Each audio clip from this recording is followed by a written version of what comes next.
To satisfy gamers with different budgets, laptop manufacturers have to either cut costs on existing series or make new ones, aimed at the gamer on a tight budget.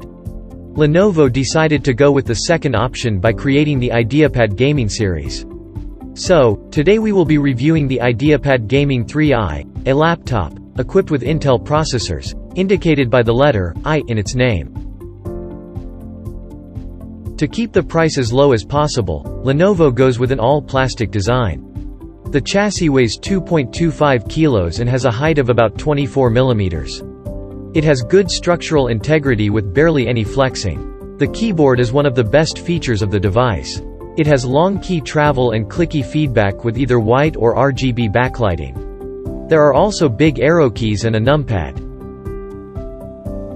For the input-output, you get a USB Type-C 3.2 Generation 1, as well as two Type-A 3.2 Generation 1 ports. There is also a LAN port, HDMI 2.0, and an audio jack.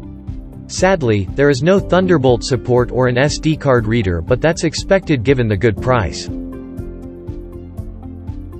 Inside the device, the two available SODIMM slots support up to 64 GB of DDR4 RAM in total.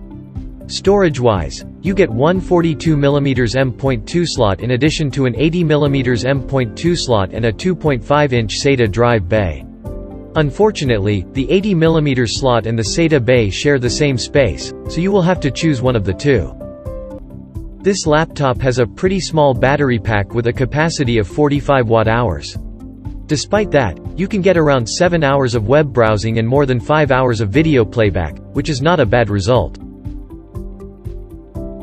You can max out the device with a 35 watts Core i7-11390H. For some reason, Lenovo has decided to limit the CPU choice to its H35 Tiger Lake processors, instead of utilizing the higher core count of their H45 CPUs. As for the graphics, you can get up to an RTX 3050 Ti, with a quite generous 90 watts TGP. The Lenovo IdeaPad 3i offers a choice of performance presets through the Vantage app. This lets the RTX 3050 work at a frequency of 2 GHz. Although it heats up significantly, it can run Tom Clancy's Ghost Recon Wildlands with nearly 50 FPS at very high settings. Designed to test all those who seek the shield. If Amaru gets the shield, additionally, Shadow of the Tomb Raider can be played with more than 40 FPS at high settings. Although it's not the best GPU for AAA games, it's still an amazing budget option. On the other hand, you have to keep in mind that the 35 watts quad-core Intel CPUs might be a bottleneck. Overall, the Lenovo IdeaPad 3i has an amazing keyboard and a decent display. And its price makes it one of the hottest gaming laptops on the market right now. However, the device is not without its quirks, as we found the included 135 watts charger needs help from the battery to power the 90 watts GPU.